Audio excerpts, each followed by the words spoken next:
Okay. Hello, good afternoon, evening, morning, everybody.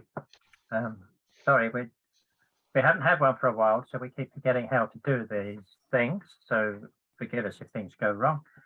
Our next meeting will be in 2 weeks' time, 24th of July. We have Bob Askew, Sam Richards, and myself giving presentations. So it's 24th of July. Then that will be the last one until September, because we're going to have the summer off. And it'll probably be the 11th of September when we come back, but you'll be getting emails, of course. And we will probably be going to once a month rather than fortnightly. Those of you who answered our question about, how often, more people said once a month than fortnightly, so we'll try once a month. To be perfectly honest, we're not getting the volunteers that we were at the beginning for giving presentations. Most people who volunteer only do so when I force them to. So please, if you've got something to say, then please do volunteer. We'll be, as I say, we'll be back in September.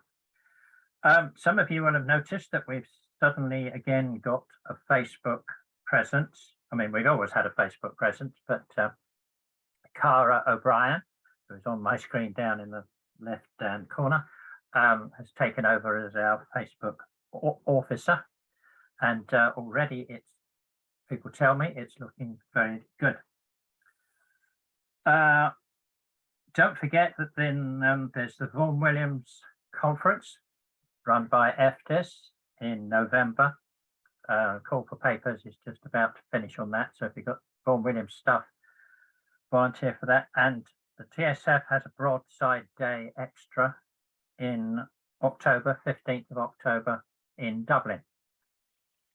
So there's lots to look forward to in the autumn. And then on a sad note, some of you will know already, most of you will know already, we've lost two of our stalwart members and regular contributors, John Helson and Gwen Davis, both of whom have died in the last few weeks. There's a memorial for John coming up this coming week, and there was a gathering for Gwilym's funeral, I think, last week. So it's very sad that our small bunch of people is even smaller now.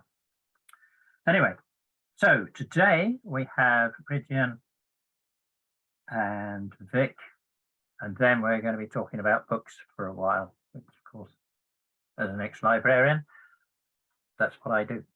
So Rhidian first, if you're ready. There you are. Thank you. Yes.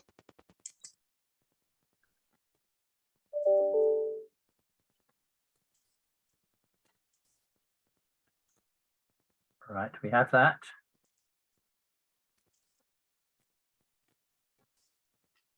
Hope that's visible. Yeah, that's fine. Right, well, thank you very much for the invitation to tell you a little about Maria Jane Williams, a pioneer collector of Welsh folk songs. The interesting thing that's occurred to me recently about Maria Jane is that she was probably one of the first women in Britain to publish a collection of folk songs. But in Wales, no one's ever made anything of that. She's always been treated as a pioneer collector, and her femininity has never been an issue, which I suppose reflects the fact that when the great wave of folk song collecting in Wales took place in the early 20th century, most of the collectors were women. And so perhaps we're quite used to the idea. Now, I have to come clean at the beginning and say that everything I'm going to say comes from this facsimile critical edition of Ancient National Airs of Gwent and Morgannwg, which was Maria Jane's collection, which was published first in 1988. It's been since reprinted, it's still available. Introduction and notes on the songs by Daniel Hughes. Daniel Hughes has recently celebrated his 90th birthday. So this is by way of a tribute to him. I'm not claiming anything original. I'm really telling you what he tells us in his introduction and notes to the collection. Maria Jane Williams, born in 1795, came from a long-established Glamorgan family.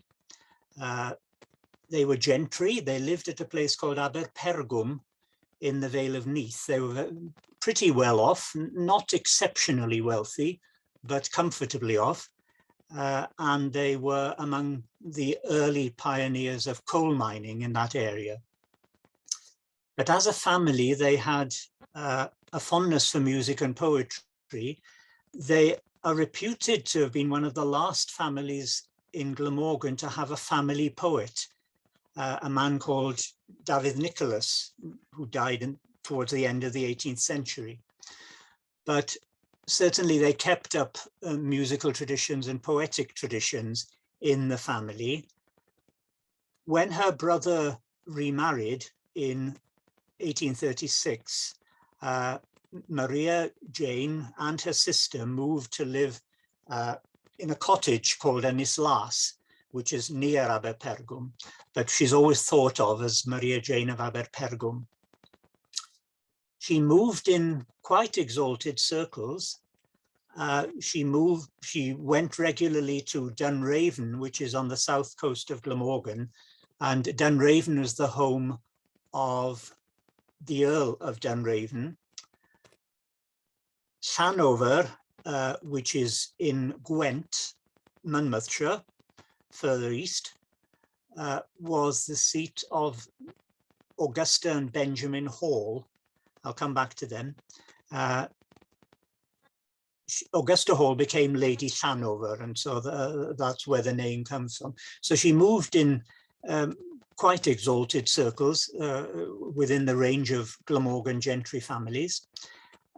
You can see from this portrait, which is reproduced in Daniel's volume, but is not for public viewing. It's still in the family.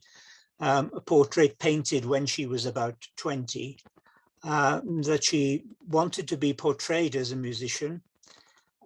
She's seen there playing the harp, which is a pedal harp, not a traditional Welsh harp, not the triple harp. Nevertheless, she appears to have been interested in folk songs, what she heard around her, and folk tales. One of the early influences on her was Thomas Crofton Croker. Maria Jane went to Ireland in 1826, possibly to give birth to an illegitimate child. Nobody knows for certain, but that's the supposition. And on her return journey from Ireland, she met Thomas Crofton Croker, and they corresponded a great deal about folk traditions, traditional songs. She's not known to have given him much in the way of traditional songs. She might have done, but she certainly provided him with some Welsh tales, which he included in his book of fairy legends in 1828. So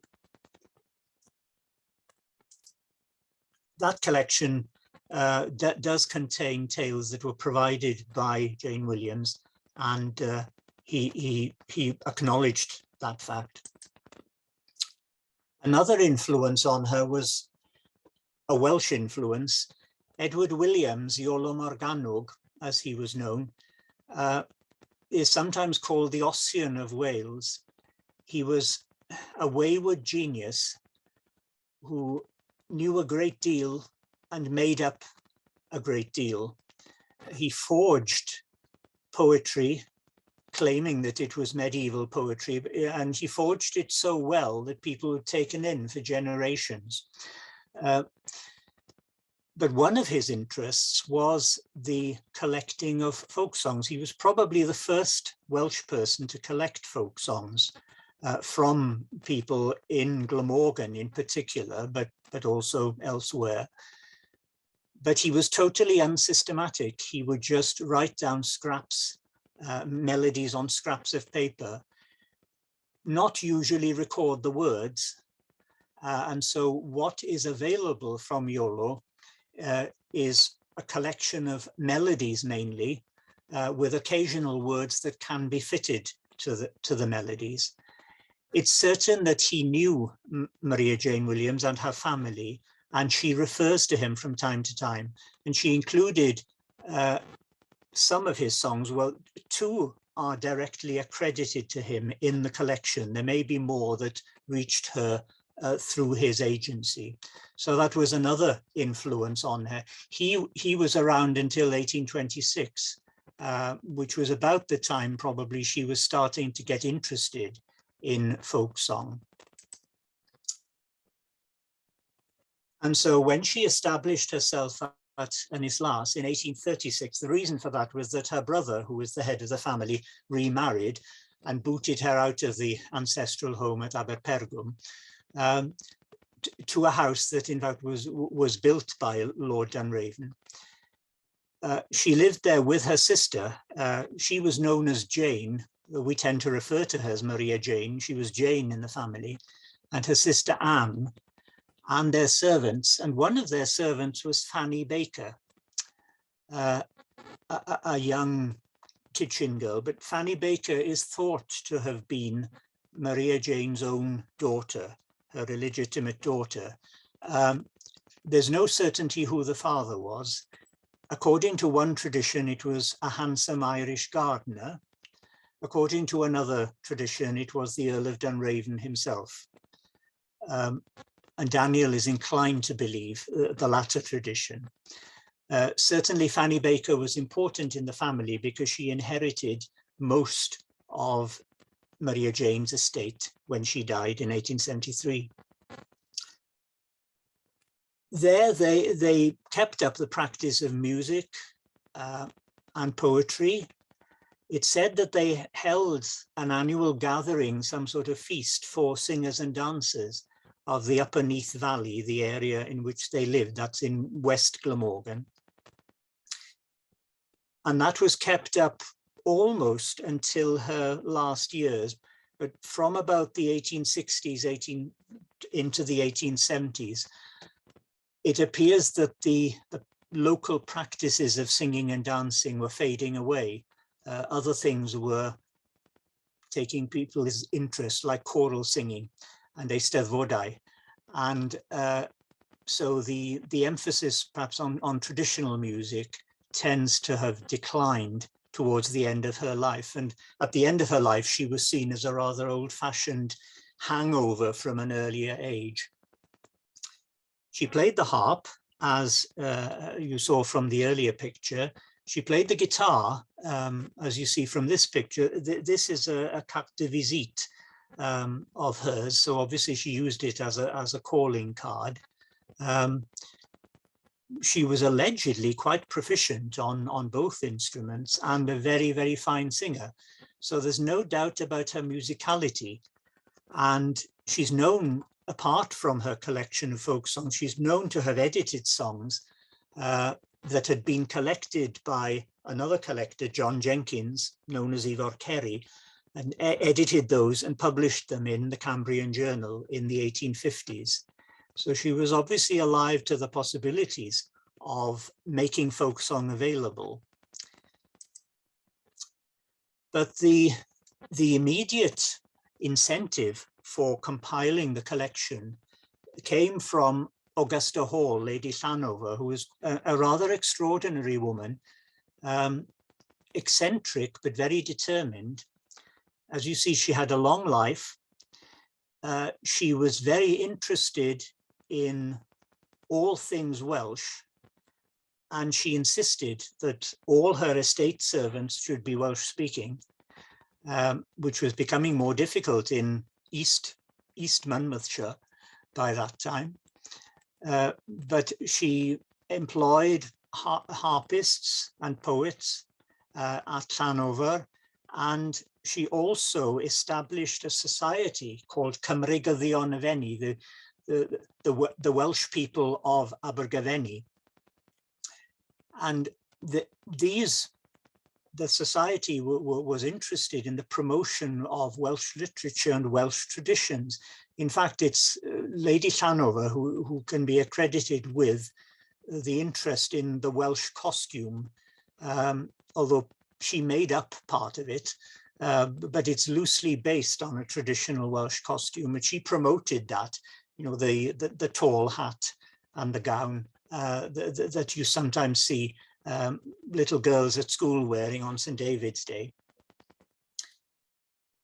One of the things that Cymreiodd the Onofenni did was to establish a series of eisteddfodau, again with an emphasis on traditional music.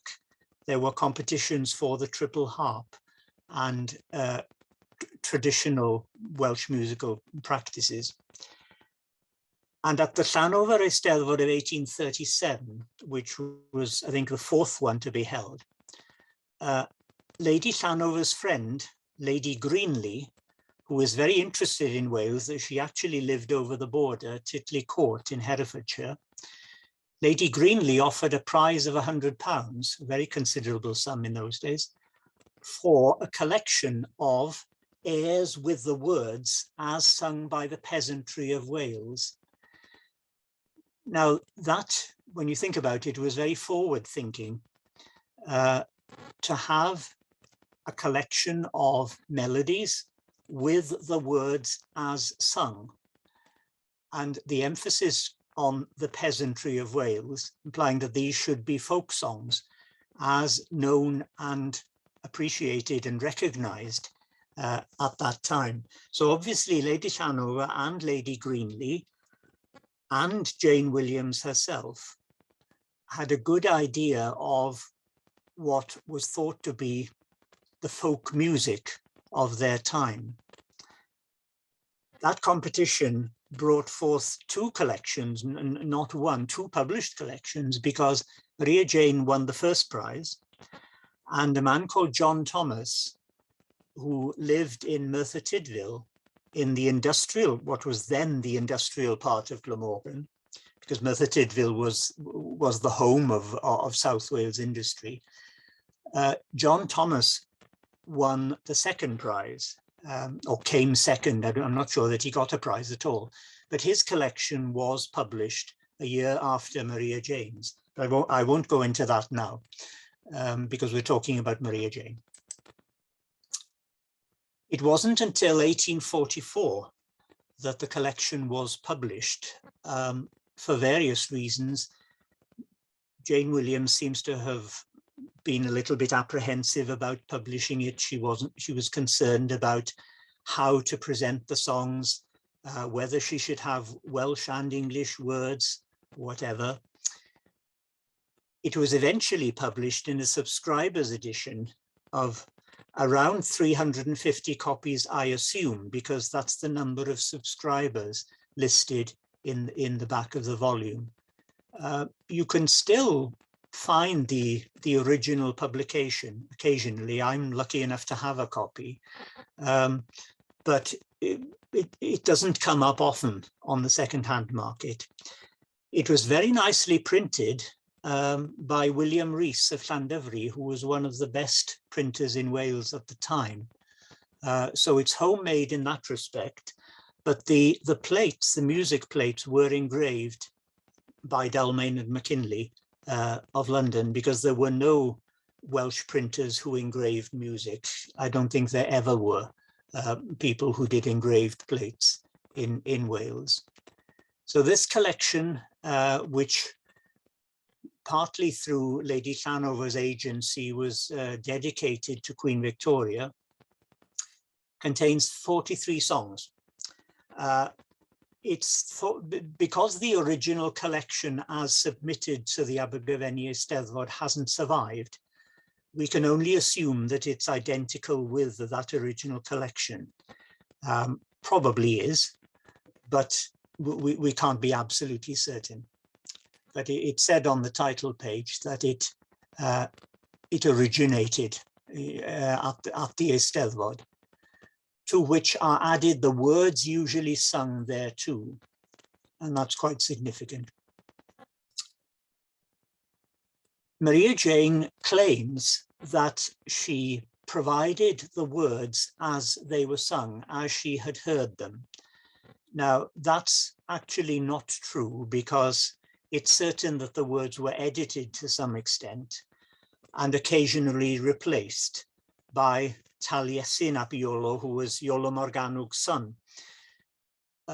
He edited them to make them less colloquial, but he also wrote some verses, some fresh verses, for certain of the songs, and it's not always possible to find out what the original words were. Nevertheless, most of them appear to have something approximating to their original words, but in a rather salonized form, shall we say, made rather more refined for presentation.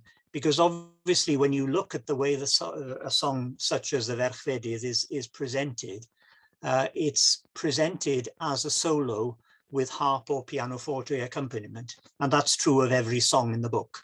They're all presented in that way. But one thing, Maria Jane yielded to Lady Llanover's persuasion on this. She presented the Welsh words, only the Welsh words with the songs in the body of the book. And she provided English translations as an appendix with the notes on the songs. But the notes on the songs are less informative than we might hope, because she doesn't name her singers. She doesn't tell us who they were. She simply refers to them as an old man, or a cottager, or a peasant who acted as guide to the beautiful scenery surrounding the waterfalls in the Vale of Neath. And so we know that they were real people in Glamorgan and in the area around Llanover in Monmouthshire. That we can be certain of, but who they were is much more difficult to know. Daniel Hughes does draw attention to the fact that Augusta Hall notated one or two of the songs that, well, in fact, 6 songs that came from the Llanover district. And she noted who had sung them. One of the singers was Raki W., who was probably Rachel Watkins, who lived on the Llanover estate, was a washerwoman. And the other singer was Cobbler, who again was presumably a cobbler on the Llanover estate and may have been called Gwilym. Whereas Jane Williams merely refers to these as a peasant or an old man or an old woman. There is some external evidence to show that these songs were quite genuine folk songs, because Lady Greenley recorded in her diary in 1836, the year before the competition at the Eisteddfod, that Jane Williams had visited her. She sang to us several beautiful airs which she had learned of an old woman in the Glamorganshire hills, now 70 years old, but still having a good voice. She learned them of her mother, who lived to 95, and so traced them back for centuries, transmitted orally, never written down. So it's pretty certain that the songs that Maria Jane did publish were genuine folk songs in oral tradition.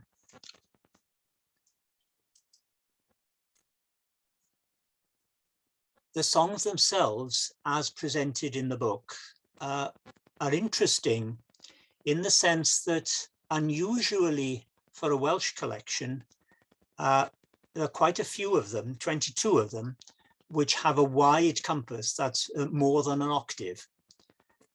20 is sort of medium compass of an octave. There's only one which is a narrow compass tune.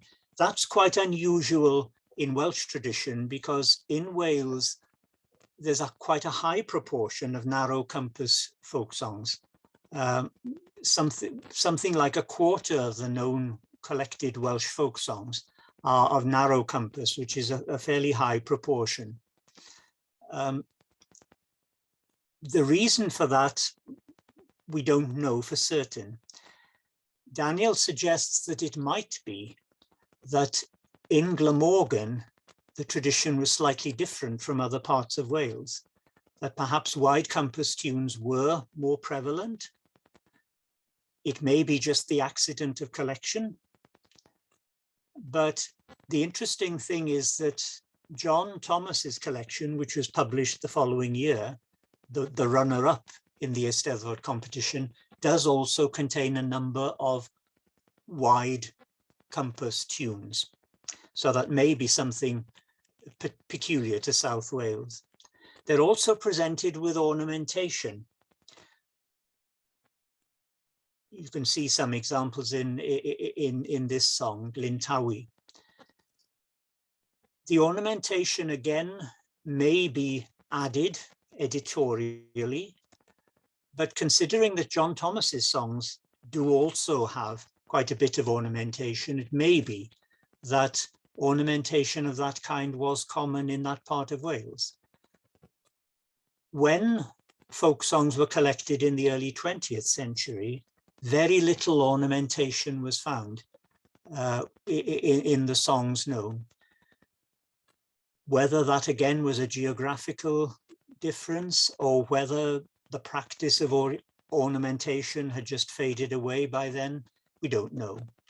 So that's a matter of speculation, but some of the ornamentation looks as if it's probably genuine from the singer.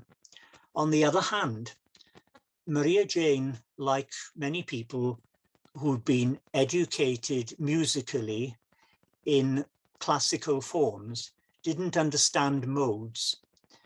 And so virtually everything in the book is edited to be major or minor. And you can see an example in this tune where this note here is given as a D sharp, but in fact was probably nearer to a D natural. It was probably sung, it was probably modal singing rather than the so-called major and minor keys of classical music. And that's true of the songs throughout the book, so that when you sing them without the accompaniment, they sound more natural if you sing them in, say, the Dorian or the Aeolian mode without the inflected seventh or whatever. And the other thing that's noticeable is that the words and music don't always fit together. Now, there might have been some printing reason for that. Possibly the music had been engraved before the words were laid down, or possibly that Jane herself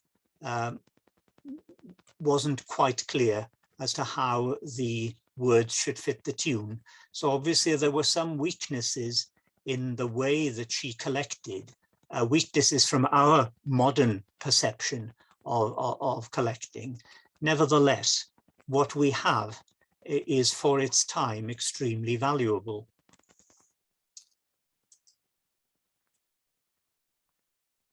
And if you want to look at the original collection, you can do so without acquiring it.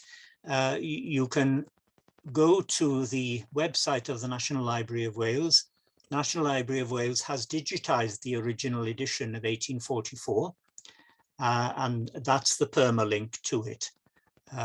So that if you want to look in greater detail at Maria Jane's collection, you can do so. As I say, the following year, John Thomas published the Cambrian Minstrel, which is an equally interesting collection for many different reasons. But as I've elected to talk about Maria Jane Williams today, and as my 20 minutes are up, I shall leave it at that. And thank you for listening.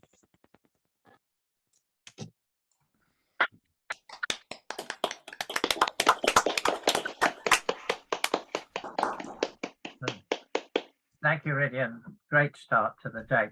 Very interesting. I love your word salinization for making things more posh than they were. I think we should start using that salinization. And certainly, although obviously there are limitations to the evidence that's been given by Williams. In England, we get our IT for two collections from the 1840s. I mean, even with the warts and all. So you're very lucky. Now, obviously, I forgot to say, if you've got any questions, anybody, you know how to do it. Go down to what's it called? Reactions down at the bottom and click on raise your hand. Rhidian, I know nothing about harps, but the picture of Maria Jane playing her harp always looks to me as if it's the wrong pose. She's standing wrong. Is that because it's a pedal harp? Is that what you've just told us? No. I think it's just a pose. She wouldn't have played the harp like that anyway. I think it was just set up like that for the portrait. But because obviously she would be seated properly to play the pedal harp. But the interesting thing about that, I suppose, is that the small Welsh harp, not the triple harp, the single Welsh harp, which had gone out of use by then, was sometimes played by people standing. So I don't know whether there was an attempt in the portrait to make it look something that it wasn't, but she herself certainly didn't play the traditional harp or the triple harp. I asked Daniel about that, and he said no, he'd never come across any reference to that, and he was virtually certain that she didn't. She only played the pedal harp. Right, thank you. We've got two questions now. Dick, hold stop. Unmute yourself, Dick.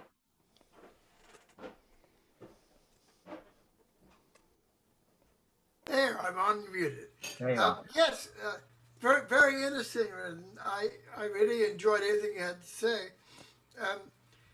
I'm curious to know if you had any view of the content of these songs, what the words were about, what were people singing about? Were they talking about how beautiful the countryside was, how much they loved those people in charge of them that were the rich people, or were they at all interested in improving their lot? There's nothing at all, I think, about improving their lot. Most of the songs are, as you say, about how beautiful the countryside is. They're love songs, things of that kind. There's nothing at all that I can remember that even talks about work. They're lyrical love songs almost entirely. Now that might be simply the accident of what Jane Williams actually collected. She may not have chosen to note down certain songs because she didn't like them. She may have gone for the more romantic types, and there are quite a few love songs and that kind.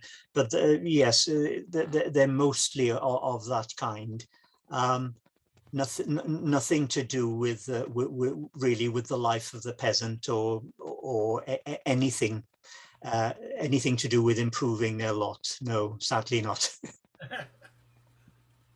Thank you, Dick. Moving on, Margaret. Thank you. I enjoyed that very much. Just a quick question about the guitar. Any information on that? The guitar in the mid-1800s, was that fairly common in Wales? And have you got any information of what kind of guitar it was? No, I'm sorry, I don't know. I don't think it was common in Wales. It's very unusual to come across anyone at that time playing a guitar. But she obviously was quite proud of the fact, because she used that picture on her visiting card, and she wouldn't have done so, I suppose, if she were not proud of the fact that she played. But no, it's quite unusual. The picture itself shows a guitar which looks more, well, partly like a mandolin. So it's quite an unusual instrument, but I don't think the instrument itself survived. I've never heard that that Jane Williams's guitar is found anywhere. So I'm not sure that anyone knows very much about it. I'm sorry. Thank you. Thank you, Margaret. Last question from Nancy. Got to unmute, Nancy. Just a remark about the guitar. That was a kind of novelty guitar that was quite popular around 1800 to about 1820. There are a lot of them in museums. It was sort of it was an attempt to look like a classical instrument.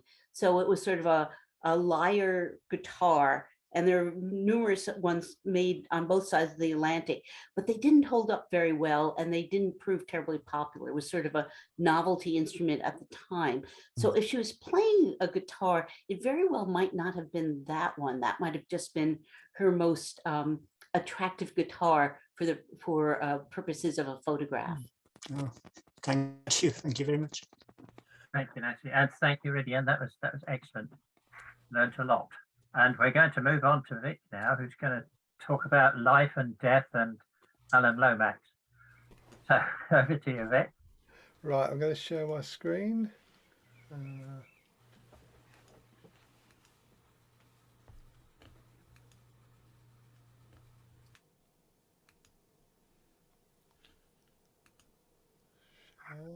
Right, we've got that. You've got that, and you've got it full size, have you? No, you've got to go to play from start. Is that Play from start. on the left hand Yeah. side? Okay. That's Are we it. there? Right. Well, Steve invited me to do this, and he said, "Oh, it doesn't have to be. It could be a more rambly thing than I usually do, not fully fashioned and so on." So, this is really the day before he asked me. I had come across a song in the Lomax archives that Lomax had sung to me, and this is based around that. And what I'm going to do is just draw out some thoughts about collecting and about the folk song movement and so on from this encounter. So that's the reason it has this rather strange title. Okay, now I can't deny that Lomax was something of a boyhood hero to me. We're talking here the late I was born in 1946, so we're talking about the late 1950s, my transition to teenage years, early teenage years. I was a bit premature. I think it was the radio that got me into this stuff. As I roved out programs, and more especially in this case, the programs that Lomax did from the late 1950s southern field trip that he did, which is now extensively recorded and archived. But I also had other records. I think it's when on the Christmas between the time I was 12 and 13, I asked for a lot of LPs, and I got Lomax's Murderer's Home recording, which is southern prison farm recordings of work songs. I got a Leadbelly 10-inch LP, I seem to remember, which of course Lomax was quite important in the emergence of Leadbelly and getting him out of prison and so on. And the one illustrated at the top right of the screen, the Alan Lomax Songs from Texas, which was an EP, just 4 songs. But I absolutely loved this. It had Abilene and I'm a Rambler, I'm a Gambler. And Lomax's singing, I always loved it. Technically, it wasn't very particularly good. His sense of pitch was a little bit iffy at times. But this really, I think I'd want to impress on people the extent to which this was a sort of boyhood enthusiasm that carried on. And it's in one of his radio programs of the... it was either late 1959 or 1960-61, sometime around then, that I first heard Shape Note singing. And that has been something that interested me, not particularly actively, although I have done some, but it's interested me in terms of creating a wider interest in religious music from then onwards. I also learnt a great deal from this book, whose cover I reproduced, the book American Folk Guitar by Alan Lomax and Peggy Seeger. There's not a note of music in it, which I thought was wonderful. There's just descriptions of right-hand styles and words with chord progressions and so on. Anyway, so I want to say that Lomax created this profound impression on me at a very important formation stage of my interests. Well, I met him eventually. I was working at an international Quaker college in London. I had a lovely office in Regent's Park, overlooking the Rose Garden, and it was a big seminar room, and we used it for seminars, you know, like 3 times a year, and otherwise it was my office. It's quite idyllic, really. I can't remember the exact detail, and Doc Rowe may be able to. I'm pleased he's on this particular Zoom, because he may remember the detail more than I do, but he phoned me and said, Alan Lomax would like to see you. I think Doc had told him about my interest in religious music and the fact I'd worked on what we now term West Gallery music. And he fixed up that Lomax would come and see me. And there he was. He walked into here's this boyhood hero walking into my office in Regent's Park. And, you know, just very strange experience and quite wonderful experience. Lomax, I think a lot of people would say, had this magnetic, slightly dominating, perhaps some people would say bullying personality. And I told him that I had done work on this pre-1860s English church music, and that I thought it connected quite strongly with American forms like the shape note singing, and that I was working on a paper on funeral hymns, interested in the whole way in which music and singing came together at funerals, again before the reformers of the mid-19th century got their hands on it and destroyed pretty much all of it, with some exceptions in Wales, interestingly. I've heard of examples of singing at gravesides in Wales, but there we are. Pick that up later.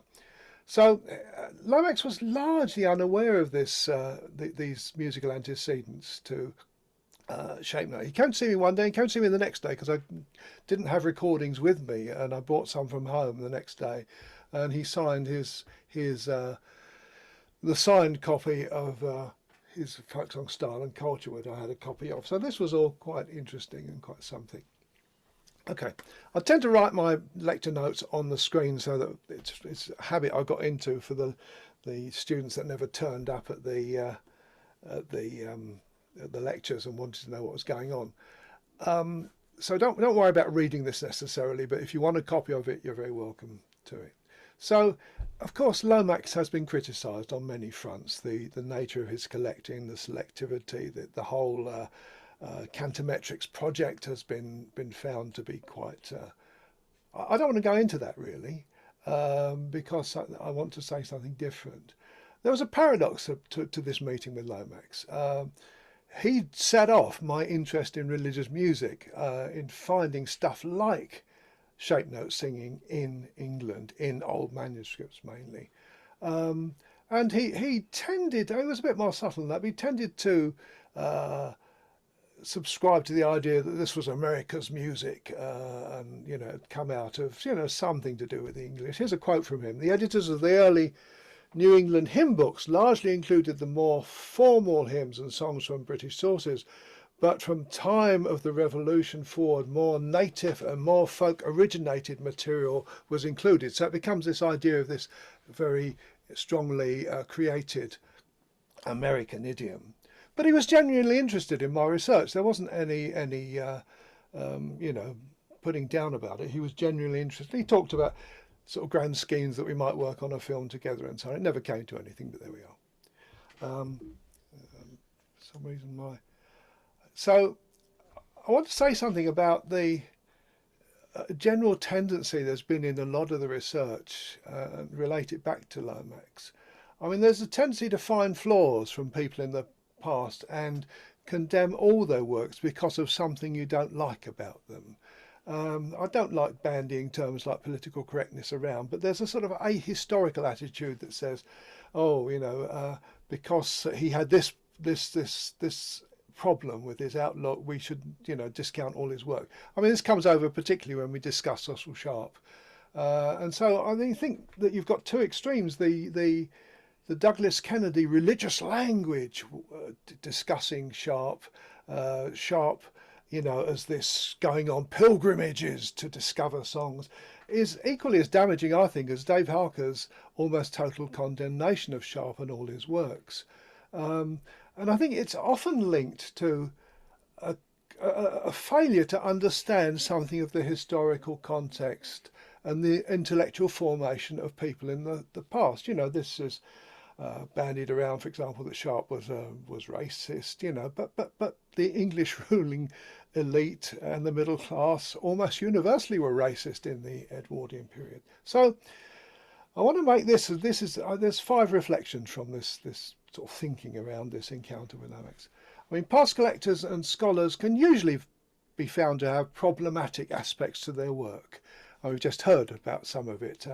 Actually, that first tune you showed in the Welsh context seemed to be modal in some ways. But anyway, they can, you know, the work can still be found to have made a unique, valuable contribution. We can't just throw out the baby with the bathwater, and I think there's a tendency to do that sometimes. Okay, I was telling Lomax about the work I'd been doing, which to me, I still think it's about the best historical work I've done on these funerals in the 18th and 19th centuries, where people would go to the graveside and sing. There would be particular pieces to sing, funeral hymns, and so on. And Lomax said, "Do you mean something like this?" And he launched into this piece which I think I got the name wrong. I think I thought it was called Beautiful Vision of Death, and it wasn't. It was Oh Lovely Appearance of Death. And as I say, just a few weeks ago, I traced the original recording in the online Lomax Cultural Equity archives. And I'm going to play it for you in a minute. It's a very poor recording. I have actually improved it. You might want to turn your volume up, but I have tried on the right hand side of the screen here to do a transcription of the words. It's from Mrs. and Mr. Boyd Hoskins. You'll hear Lomax's ident on the end of the recording. It's actually 2 recordings in the archive, but I've actually spliced them back together again because I think it's been separated somehow accidentally. He publishes the song in Our Singing Country in 1949. These are hard shell Baptists, what we might call primitive Baptists. They're pretty Calvinistic, serious-minded people.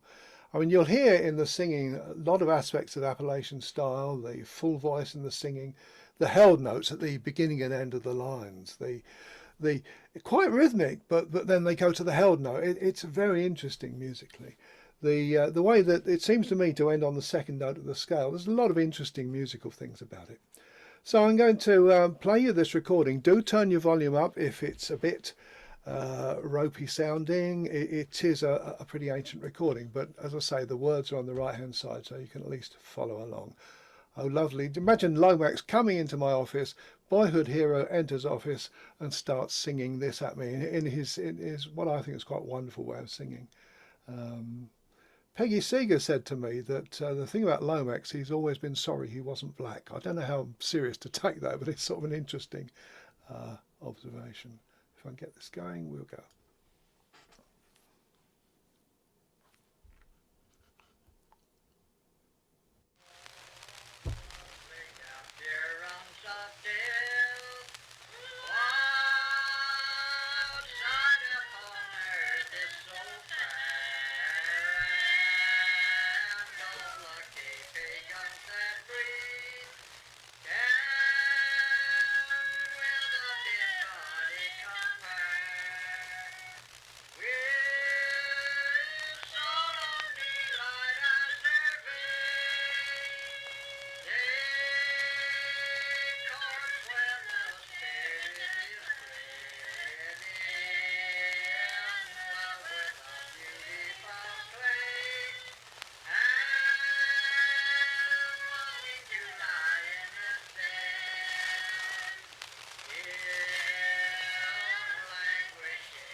seldom could close.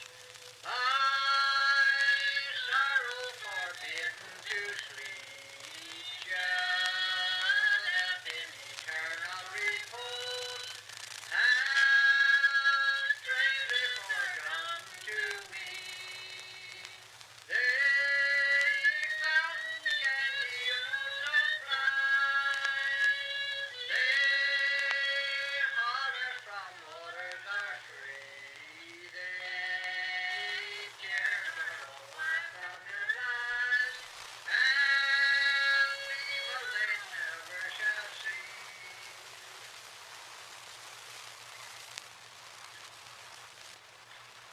This old hymn, The Lovely Appearance of Death, was recorded by Mr. and Mrs. Boyd Hopkins on Horse Creek in the house of Delbert Seibert in Clay County, October the 9th, 1937.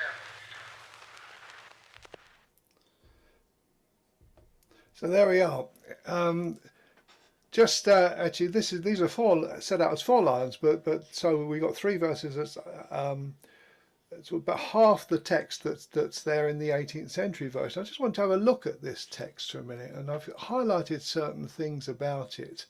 No sight upon earth is so fair. He's talking about a corpse here. He's in love with the beautiful clay and longing to lie in its stead. There's a death wish about this song. Now, the Methodists are known for the visceral quality of a lot of their hymnology. Charles Wesley particularly. We're not sure this is Wesley. I'm not sure. But you know, washed in the blood of the Lamb and these sort of images. You know, this idea of envying the corpse because his mortal days are over, extinct is the animal flame and passion is vanished away. That idea that you know, you're free of the earthly temptations and so on, thinking and aching are o'er, tears are all wiped from these eyes, the sorrows of the earth are dead, but very little about heaven. So let's have a few considerations about this strange text. Lomax attributes it to George Whitefield, the Calvinistic Methodist who came to the USA. It wasn't the USA then, was it? Well, came to the North America and became an important evangelical leader. But other sources attribute it to Charles Wesley. As I say, the early Methodists loved these visceral images, the blood of Christ, and so on, these bodily images. And it appeared in numerous collections between about 1746, the earliest I've found, and the later 19th century. And now you find it as a joke on such websites as 18 traditional Christian hymns that are totally terrifying, or another website, Hymns That Didn't Last. And in some ways it seems very alien to us, this idea of contemplation of the corpse, the pleasure and delight of no longer suffering life. It's a sort of death wish. There's very little in the song on the qualities of heaven, on why that should be a good thing. And I want to use it to really say something about our understanding of past songs in general. I mean, famous quote, the opening lines of L.P. Hartley's novel The Go-Between. The past is a foreign country. They do things differently there. So I found something of that shock when I first discovered these funeral hymns in England. I was reading local newspapers and I found the account of 2 newspapers, one where these were paupers, people in workhouses, and in one they had sung a funeral hymn, and they luckily, as 19th century papers sometimes do, quoted the full text of the hymn. And then the other, the vicar wouldn't allow it, and that set me off on the whole, why wouldn't he allow it? I'd had an interest in religious thought since I was an undergraduate, and I worked particularly with Professor Willie Lamont, who, you know, who was also, like me, an atheist, but had this profound interest in religious ideas, and therefore some of the things that put people off didn't seem unfamiliar to me because I'd studied 17th century Puritanism. But there was a shock of the unfamiliar that I think was quite visceral. I mean, I'm not trying to boast, but I think that the historical funeral hymns that existed in England were hardly known. They're mentioned in a few places until I found that set and wrote about them. So I want to say that one of the problems of studying the past is that the fact that we discovered a virtually lost idiom suggests there might be, quite significant other discoveries to make. I've been banging on recently about how important local songs were, songs that didn't spread before much outside a particular community or area. And there have been some interesting studies of these things, but I think we might be due a big reassessment of that. Just one example.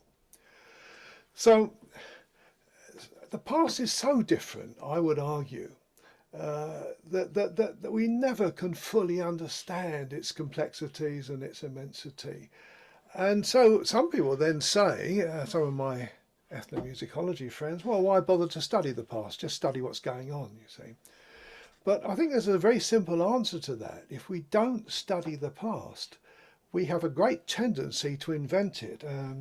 We only have to look at the example of some of our politicians to see that, and some of the discussions going on over things like slavery and things that are hardly mentioned in history books and so on. And there's been plenty of invention of the past in folk song circles.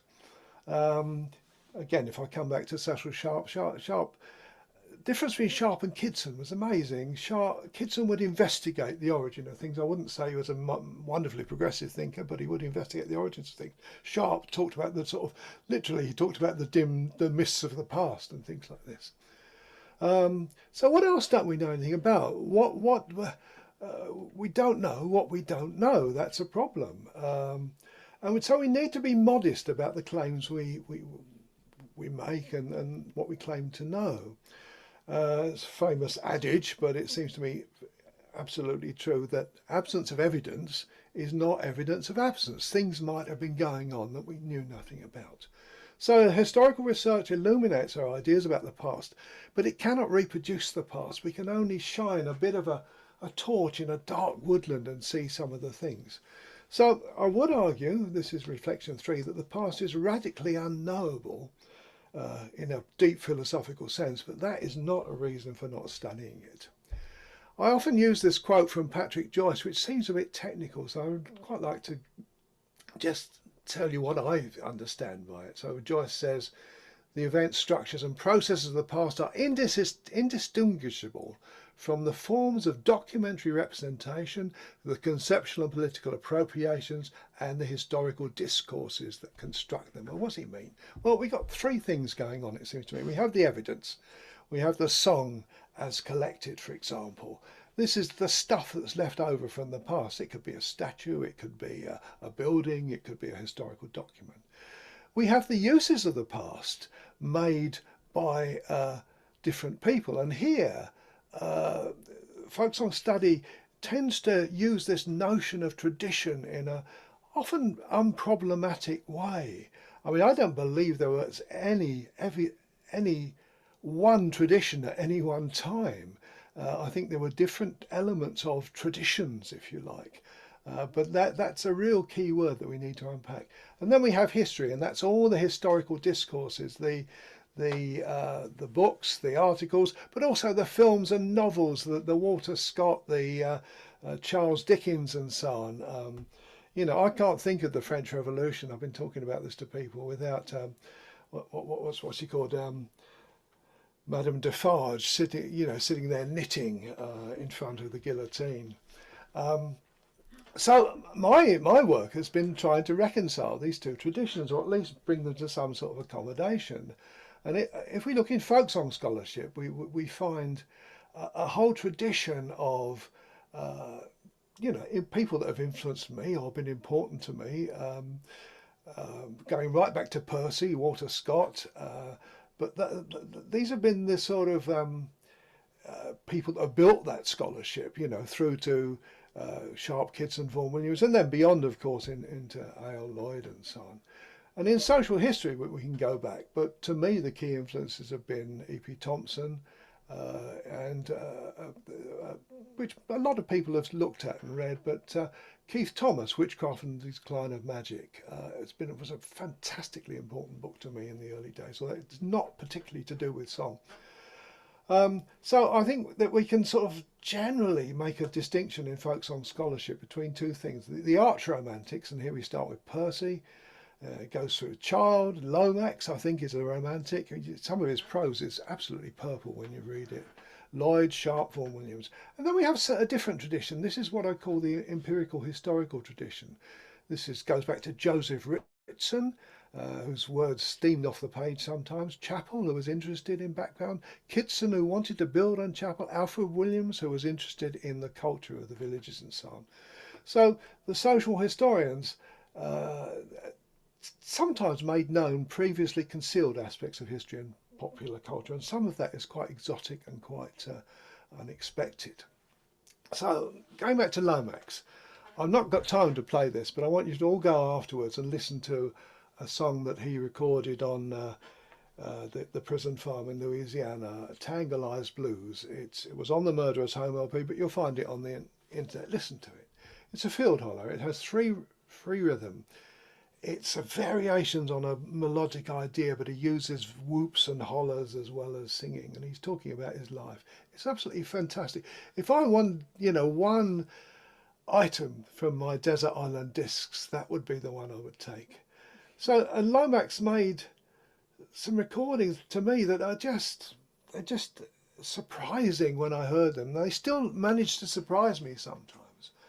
And historians can do that sort of thing as well. They can illuminate the past in profound and unexpected ways. So reflection 4 is that folk song study and history have the power to reveal what could be termed the unexpected and exotic within our historical culture, and to illuminate and make richer our perceptions. We'll never know it all, but it can do that. Finally, to me, song is special. It's that unification of text and music in performance.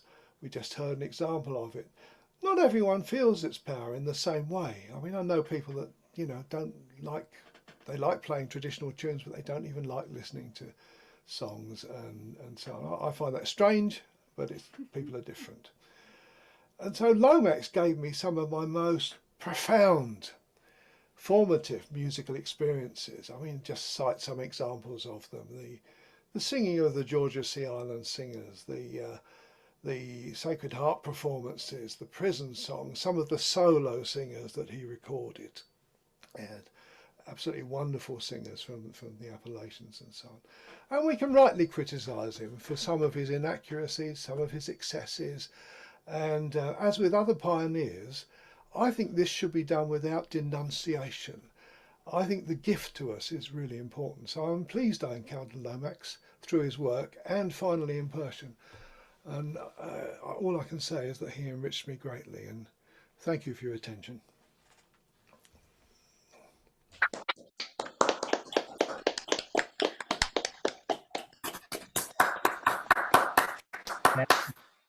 Thank you, Vic.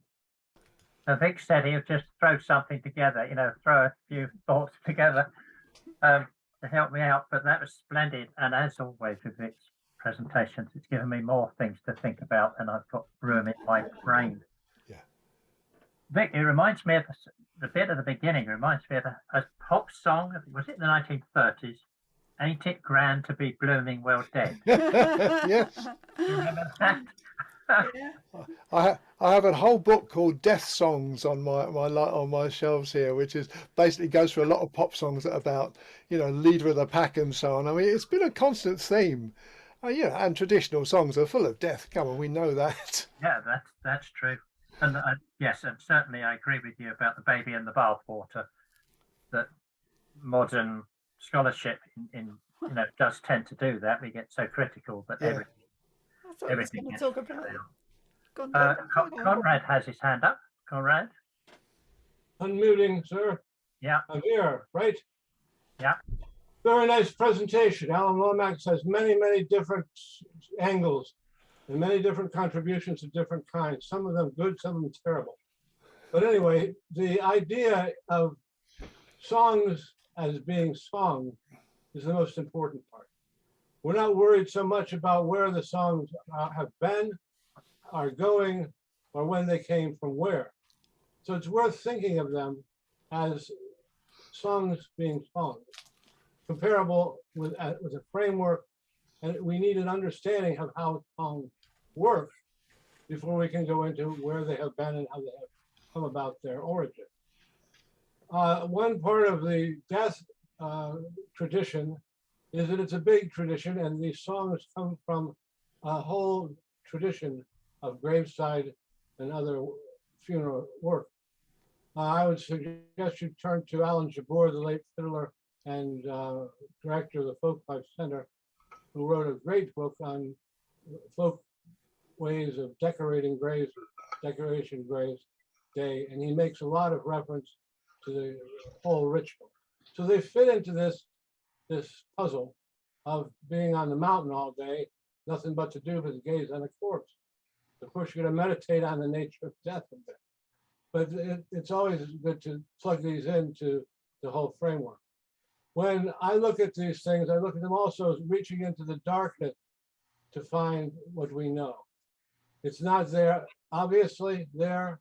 It's not there in collections. It's something that's more abstract, yet concreted, that it finds a real answer. So take a look in the darkness. It's what Thomas Edison used and Einstein used to justify their creativity. Kroeber wrote about the airplane. We wanted to have an airplane. The superorganic led us to think of it and to comprehend it. Once we comprehended it out of the thin air, then we made it.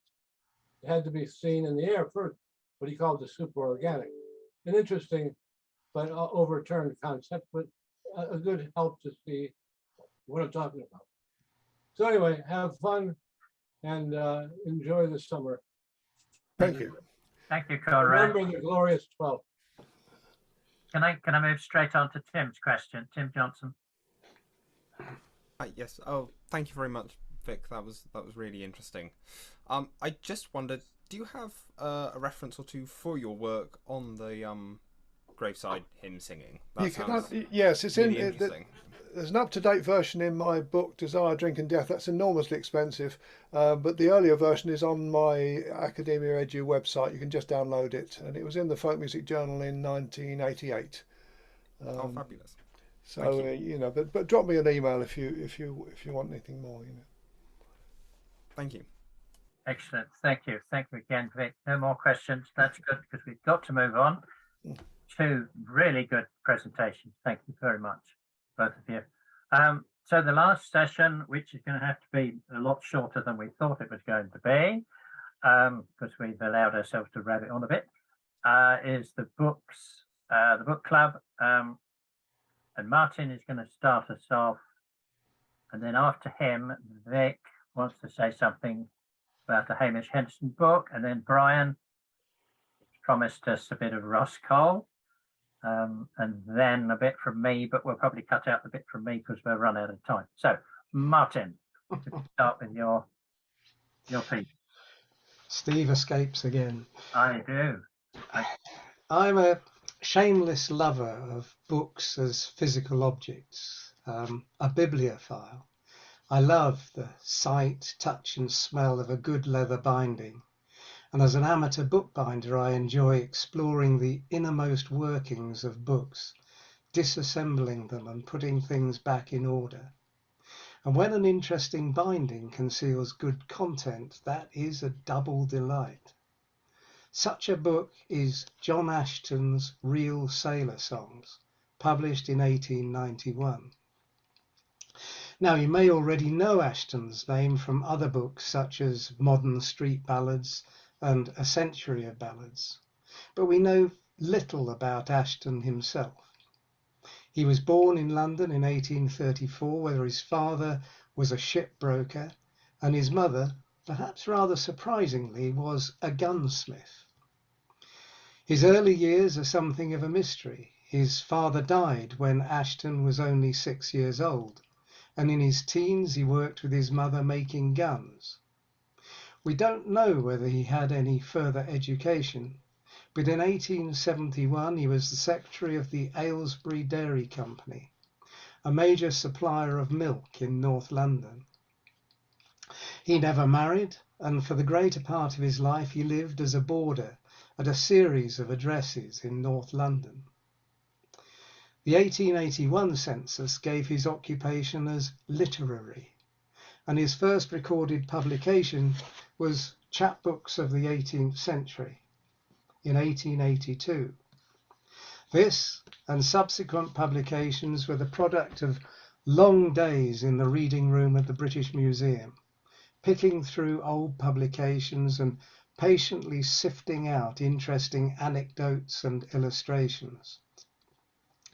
In 1886, he collaborated with another denizen of the reading room, Sabin Baring-Gould, on a book, The Legendary History of the Cross, which was based on a series of woodcuts from a 15th century Dutch volume. Now, the idea for real sailor songs was a result of the interest roused by the Royal Naval Exhibition, a remarkable event that took place from May to November 1891, and which had required the construction of full-size replicas of HMS Victory and the Eddystone Lighthouse, as well as other exhibits, in the grounds of the Chelsea Royal Hospital.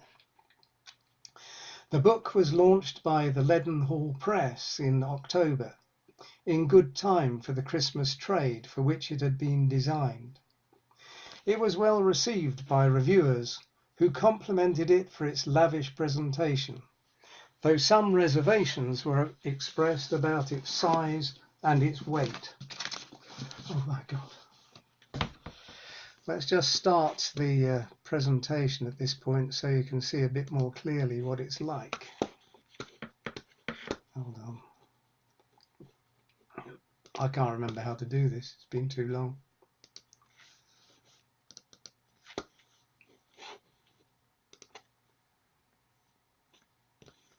There we go.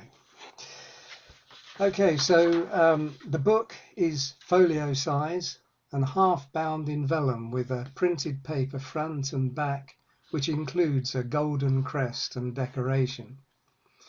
The book itself is printed on a pale cream-laid paper, and the size was chosen to allow the appearance of the original ballads to be recreated.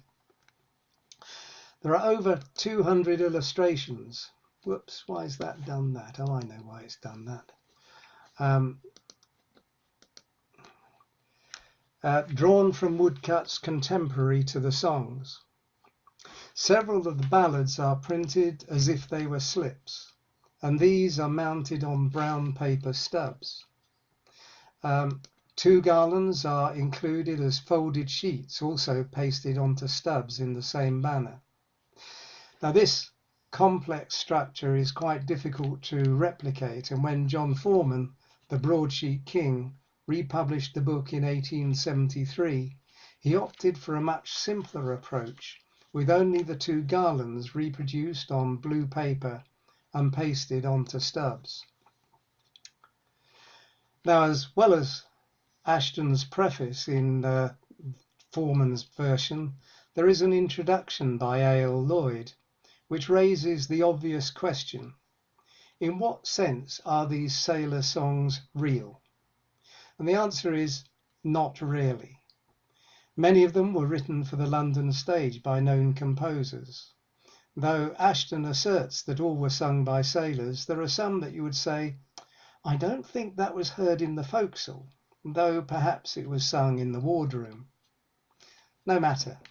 The sound of the sea resonates from each of the 130 songs in the book. Many are familiar, but you'll see some that you won't find elsewhere. And for me, it's a never-failing joy to browse through the books. And every time I do so, I find a song that I think, I really ought to sing that.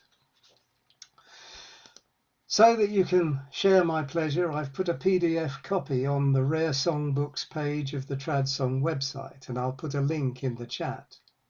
This was based on a copy in the Sibley Library at the University of Rochester. and I hope you'll enjoy the book as much as I do. Thank you.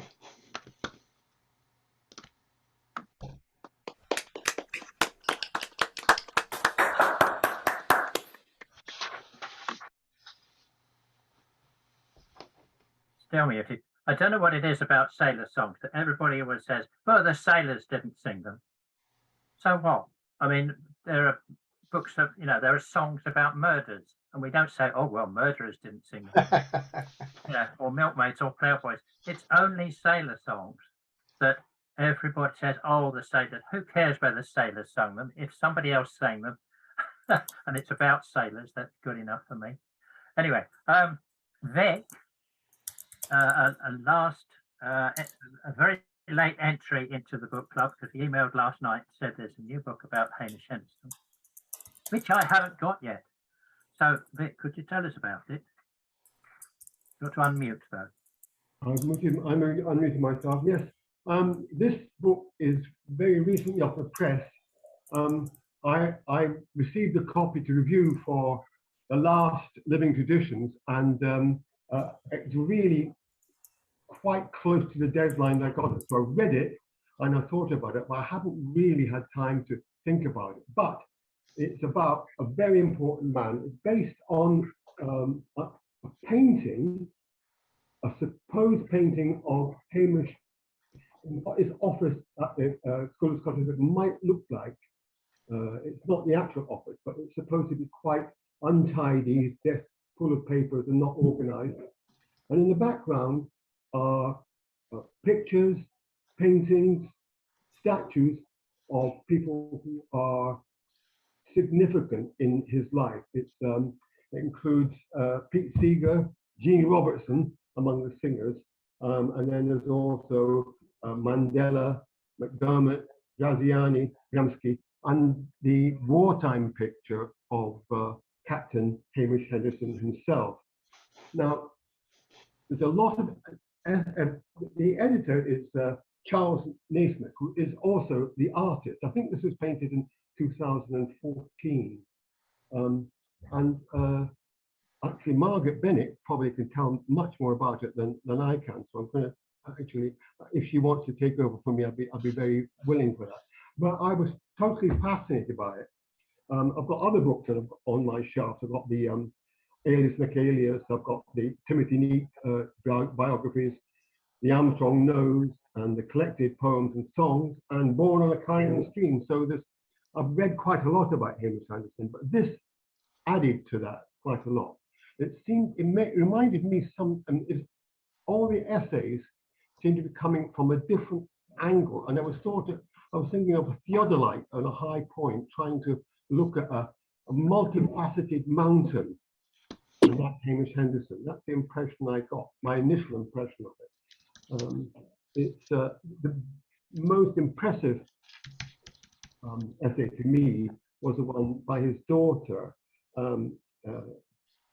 Janet, and she had an essay, but she reworked it for the book, and she calls it The Green Man. And I find it keen and perceptive and a loving account of an unusual family with two family homes nearby one another.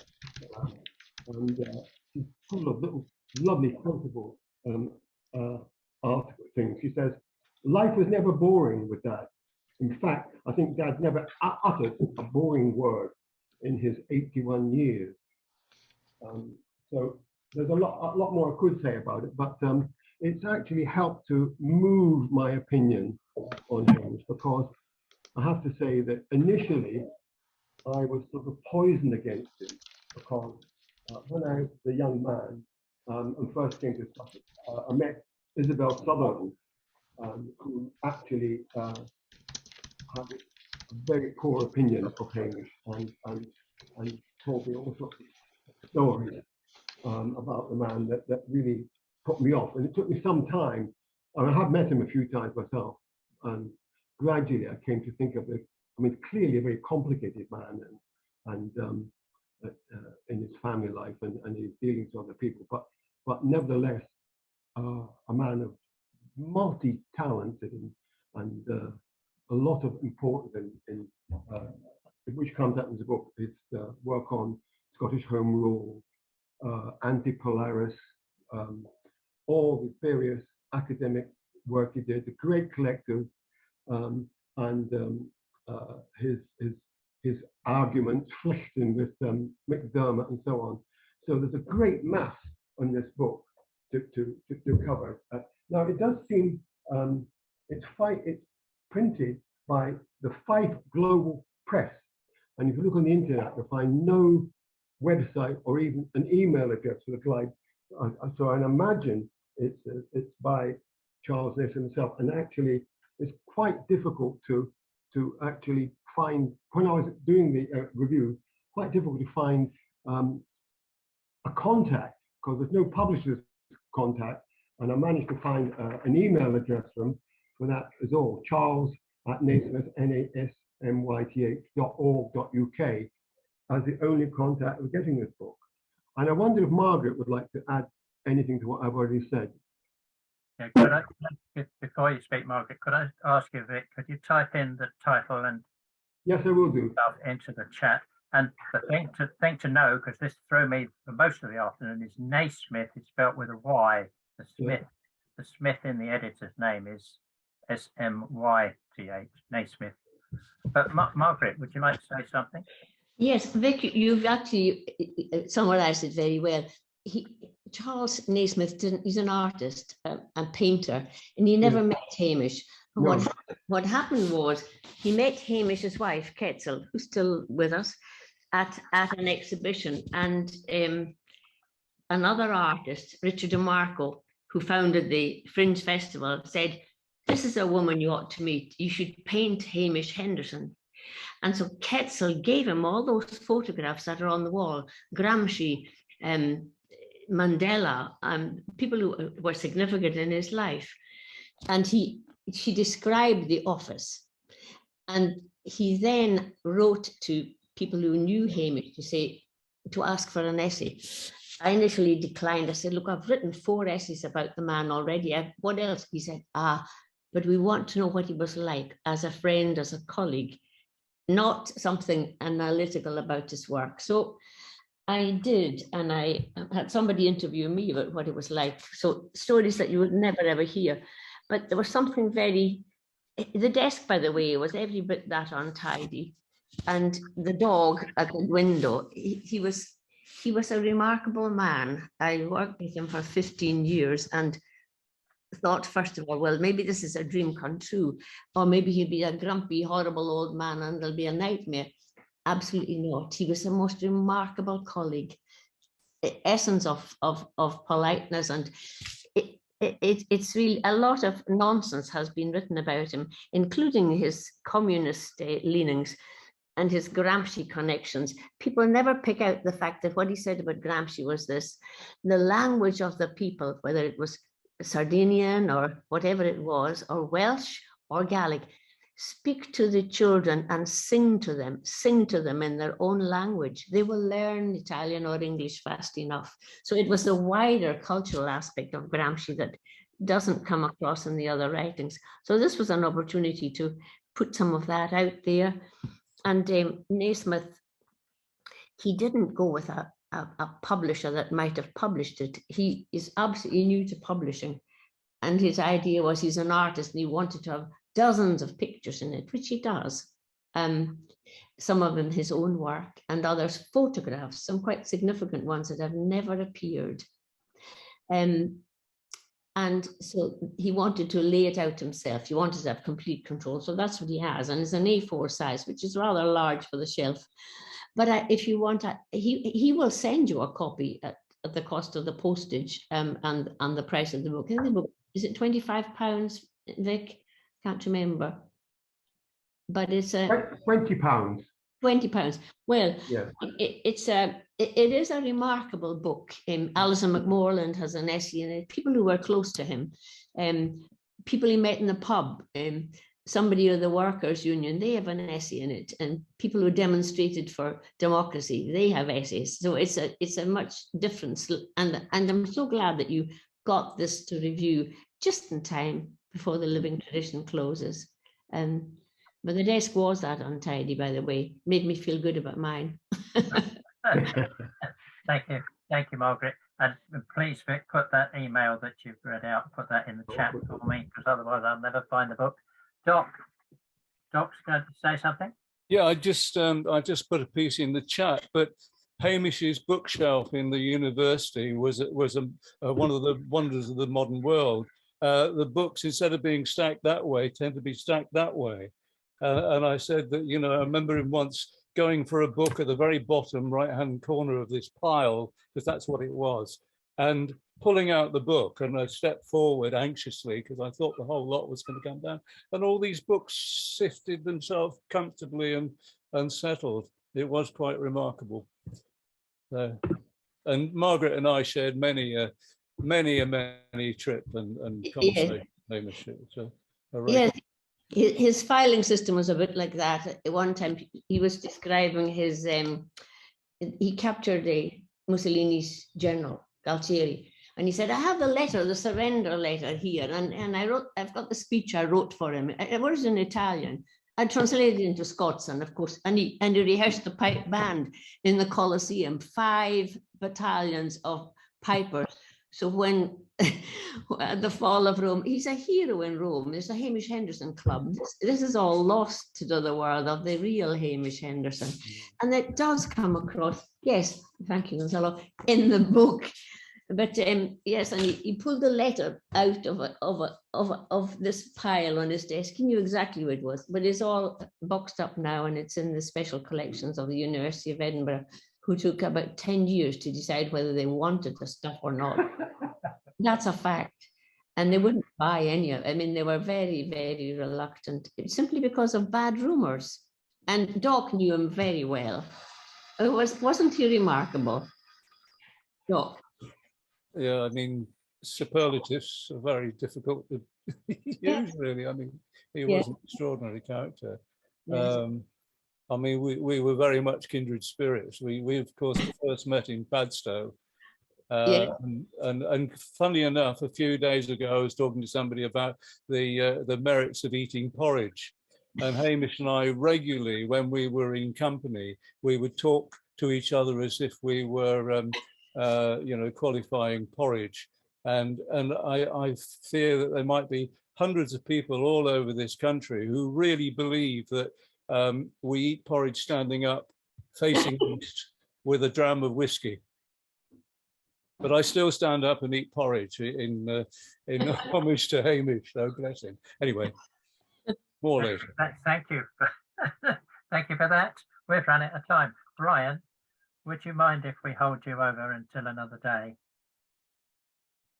Or do you want I don't mind. I'd probably rather you did that than I had to rush through it, to be quite honest. That's what I thought. It's and some of the things I was going to say afterwards were pertinent to what you're going to say. So we've run out of time, ladies and gentlemen. Thank you to Brian for being ready to talk, but he doesn't have to. Thanks everybody who's joined in. Don't forget, we're back in a fortnight's time on the 24th, same time, same place. And enjoy the rest of the very hot week that's coming up for us. Bye-bye. Take care.